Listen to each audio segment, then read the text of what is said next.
Hello and welcome to Two Canadians and a Peruvian Walk Into a Podcast. We got a great show for you today. I'm joined by Ramirez, our resident Peruvian, and Avery Perri sitting on my right. We got a good show for you. We're going to talk a little Jays are limping into September. Miggy hitting his 500th home run, 28th in history to do that. We'll talk MLB awards. Ohtani locking up the MVP, quite possibly. And then we'll talk a little soccer with Luis, our resident soccer expert, who went to a championship soccer game earlier this weekend. Followed up by a name game to close out the show. I'm excited. I'm going to get my two co-hosts here to compete against one another. But without further ado, let's get into it. Avery, how'd you like the Jays game last night? I think limping into September is pretty accurate. I think they're on crutches right now. That was one of the more tragic losses of the season. They keep finding new ways to lose, it seems like. Simeon, usually a very sure-handed fielder, spikes what would have been the game sealing out. And they end up losing in extra innings. And, that kind of was the story of the weekend. They couldn't really hit that well either against the Tigers. Losing a series to Detroit when you're trying to make a playoff push is it's a tough scene for the Jays.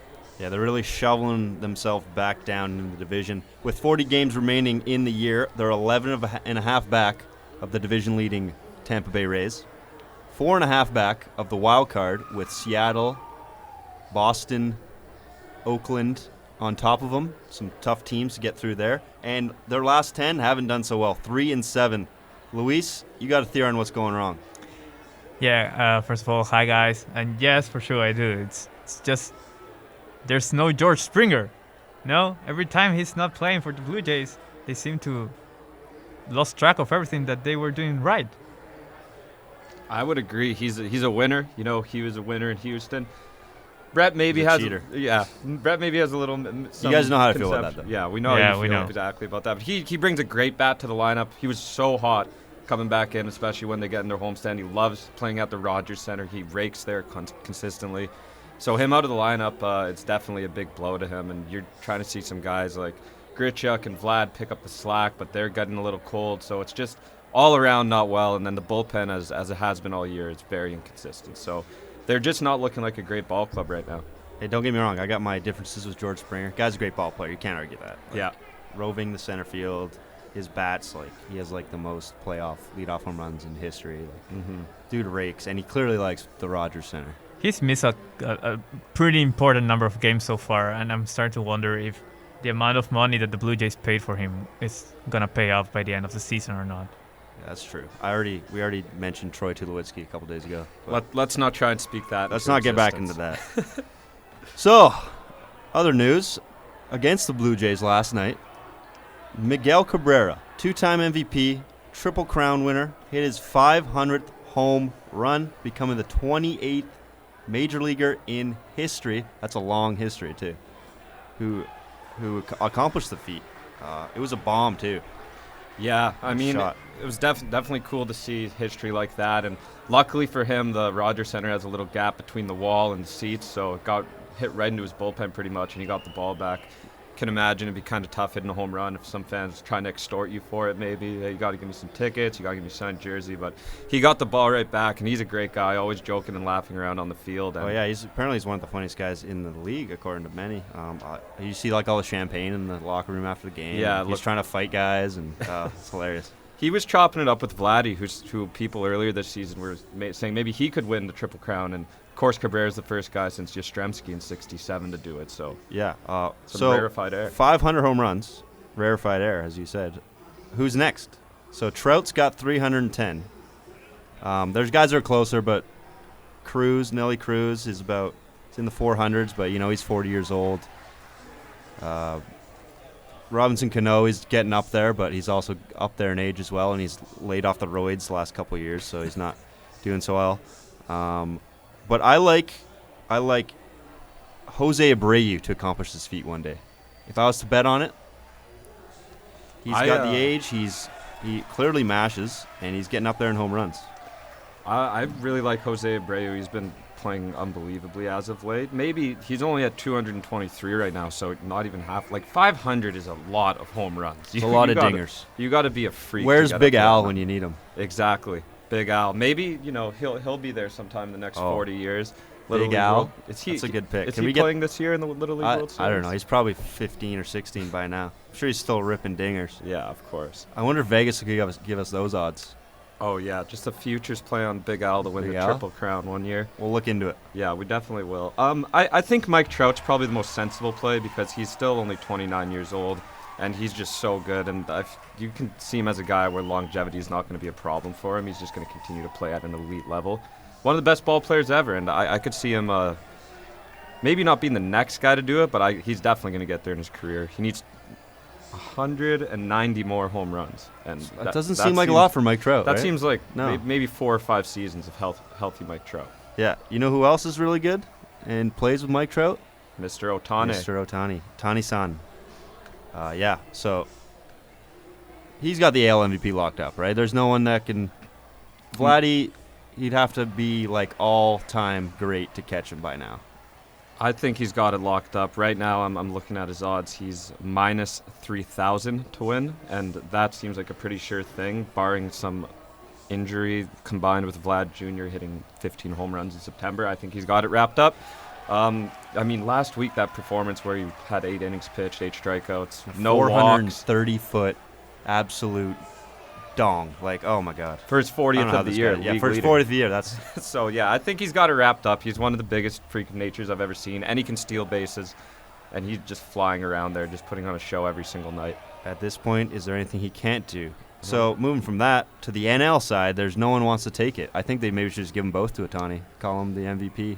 Well, speaking of which, he's actually been creeping up the Cy Young rankings, but I don't know. I think Lance Lynn might have a good chance with that. But on the NL side, yeah, I think it's probably between Tatis and Bryce Harper here. And both of those teams are kind of floundering, so one of them needs to make a playoff push, or else, you have Max Muncy kind of hovering in the background, and he's on the best team out of all three. So I'm not too sure. It's definitely an open race down there.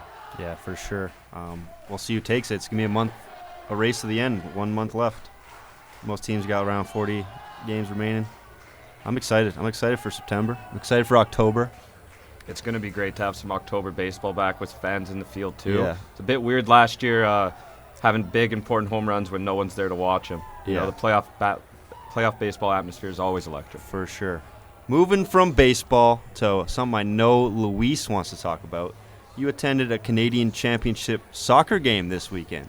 Tell us about that. Yeah, that's right. I did. I went to the York United FC game against Masters Football Academy. That was played at the Three Lions Stadium in York. York Lions Stadium, actually. It was a pretty amazing game. This is the first time I go to a Canadian Championship game. Have to be honest with you guys. I had been told previously that I wasn't supposed to be expecting a good level of soccer, but I was surprised. It was a really nice game, even though the difference between the teams. It was a comfortable victory for York United, 5-0 against their rivals. But let's take into account that their rivals play for League One Ontario, so that's a massive difference. And they stood up for the challenge. They had a couple of chances of their own. I'm talking about Masters Football. And if one of them actually ended up in the back of the net, that might have changed the entire game for sure. Now they have to play against TFC at BMO Field at a date that's yet to be announced. So yeah, there's a lot of expectation towards that game. They're currently York United's currently unbeaten in August, so they're having a pretty good run right now. You're sitting in the press zone too, right? Yeah. How was that? How did that experience go? It was really nice. Have to thank the people at York United. They attend us really well. A lot of food as well to eat. It was That's not bad. It was a really long afternoon, but I think everything went pretty smoothly on the press side as well. So What kind yeah, of it was food are really they nice. serving? Well, basically snacks, to be honest, but Those are there good. there was plenty. So every once in a while, all of us left the press box just to go there, grab something. Came back. I think a couple of guys missed the last 2 goals in the final minutes of the game. So that was pretty fun because they were rushing. They were like asking, "Who scored? Who scored? Who scored?" Of course, just the atmosphere was really great there. What's like a typical snack you eat while you're watching soccer? Like, for example, baseball would be like a hot dog and a beer. I mean, it depends a lot of where you're watching soccer. Back home, I will probably not be eating anything at all, just because I'll be busy just cheering for a team, especially if it's a national team, of course. And here, I saw most people were just drinking beer, drinking beer, drinking beer. Not so much of snacks going on the stands, really. Liquid lunch. There's a sandwich in every beer, my dad used to say. Mm-hmm. That's true. That's true. So yeah, you've seen a few games here in Canada now. Yeah. Between TFC and York United. York United. And obviously you're a huge Peru guy and probably been to a million games back there. What's your thoughts on the Canadian soccer atmosphere versus what you know in Peru? Back home, I don't know what's the exact term to use here, but usually people underestimate the level of the MLS soccer, and they are constantly saying it's a league just for old soccer players to go get some money and retire after that. But I've been very impressed from what I've seen. I really like the atmosphere that the fans here at BMO Field build prior to the game and during the game. That was crazy. That was crazy. I know that for sure in South America things are a little bit more violent, probably. I mean, it's an unfair comparison. Yeah, right? For sure. It's completely unfair there. But, you have the impression in South America that North America doesn't like soccer at all, and that's completely wrong. There was a huge bunch of people that were really invested into the team, and they really like just supporting or making, even like criticizing the coach. At some points I was like, this feels like home, actually. This feels like home. And it was really nice just to experience all of that. Yeah, I think all you need to know about some soccer in some communities here, all you need to do is watch the Euro earlier this year and how crazy all your Italian buddies went over there, Avery, eh? Yeah, there's definitely a strong international supporters here, especially Italian, Portuguese, and English, I would say specifically. Of course, you have people from every country in Toronto, pretty multicultural place, but yeah, and then a lot of like club football, so that you have specific bars that are like a Tottenham bar or a Liverpool bar or a Juventus bar or something like that. But then everyone sort of congregates and flocks to TFC as like, all right, this will be my second club, like from the city I'm from. Maybe I care more about one of the clubs overseas, but everyone likes to go to a TFC game. It's always a fun atmosphere. Probably not as intense as back home in Peru for you, Luis, or overseas in Europe, but still some good soccer. I agree. Like Zlatan was playing at LA Galaxy and he was dominating there, and then he went back to Serie A and he's on Milan and he's dominating there. So you have Raul Ruiz from Peru dominating the Western Conference with Theodore Sanders as well, being one of the top goal scorers right now. So, yeah, looking forward for the upcoming games of the Peruvian national team as well. Yeah, staying with that, the World Cup qualifiers are heating up down in South America. Luis, you a little nervous? No, a lot. This might be Peru's final chance to attempt a place at the Qatar 2022 World Cup. So, yeah, we have 3 games coming up against Uruguay, Venezuela, and Brazil for the millionth time in like 5 months. So, yeah, it's going to be tough. We're expecting to get at least 6 points out of those 9 points. That will keep us in the race. Just the CONMEBOL qualifiers are another level. I don't mean it on the quality of football or soccer that is played down there. It's just the intensity of how South Americans live soccer. It's such a different level to the rest of the world that every game, it doesn't matter if you are Peru, Bolivia, or Venezuela that are usually at the bottom part of the table. You are always it's not that unexpected for them to get points on other stadiums, and that's why they're known as the most toughest qualifiers in the world. 2 Canadians and a Peruvian Walk Into a Podcast is brought to you by Rivals Sports Bar at the corner of Carlaw and Danforth in Toronto, Ontario. Great food, great drinks at fair prices. Service with a smile. Rivals Sports Bar, get your game on. Now, we're going to play a little game. A little game I like to call Latin American ball player or Latin American dictator. So, Luis, it'll be you against Avery, head to head. Okay, I'm First ready. to 2 points. I feel like there's a little unfair advantage here for Luis, but I'll try my best to keep up with him. I mean, you have the baseball here. That is true. That is Yeah, true. Exactly. I don't know. This one's tough. Anyway, I'll give you a name. You have to guess Latin American ball player or Latin American dictator. Round 1. Ding, ding. Ring the bell.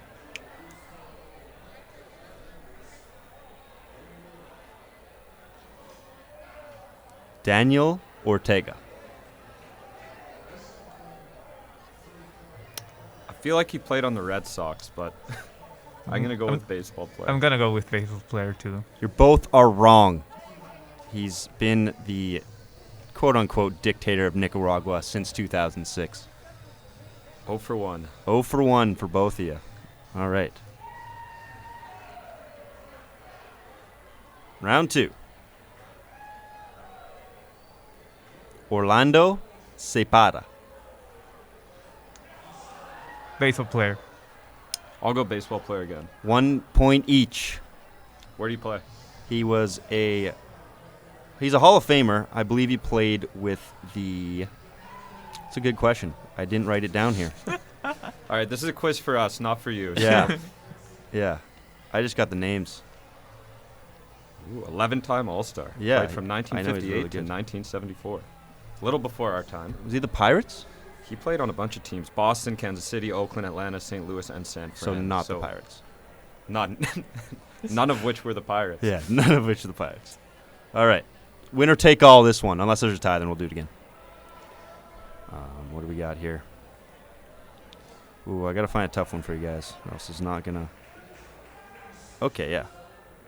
Omar Torrijos. Dictator. Dictator. Damn it. You guys are good. I almost Dictator of confused him Panama with, from 68 to 81. with the Omar shortstop on the Red Sox. Yeah, you're almost right. confused him. Okay. We got to go again, I guess. Unless you guys get this one again, then I don't know. Then we call it a tie, maybe. Flip a coin. Flip the coin. Yeah. I'm not for ties. I don't even have a coin on me, but... Go to penalty kicks. Oh, yeah. There we go. Augustine Diaturbe. Dictator. Baseball player. Avery, you've taken the first match of inaugural. He was the first emperor of Mexico. The only reason why I believe that is because Augustine's a very old school name. You don't see a lot of people Yeah. named. You have DJ. You didn't hesitate at all. You No. dictator. Let's go. Sounded like a dictator to me. Well played, Luis. Thank you. Well played, both of you. Unfortunately, that's all the time we have today. This has been two Peruvians and a Canadian walk into a podcast. Thank you for listening. Thank you to my co-hosts, and I hope you have a great day.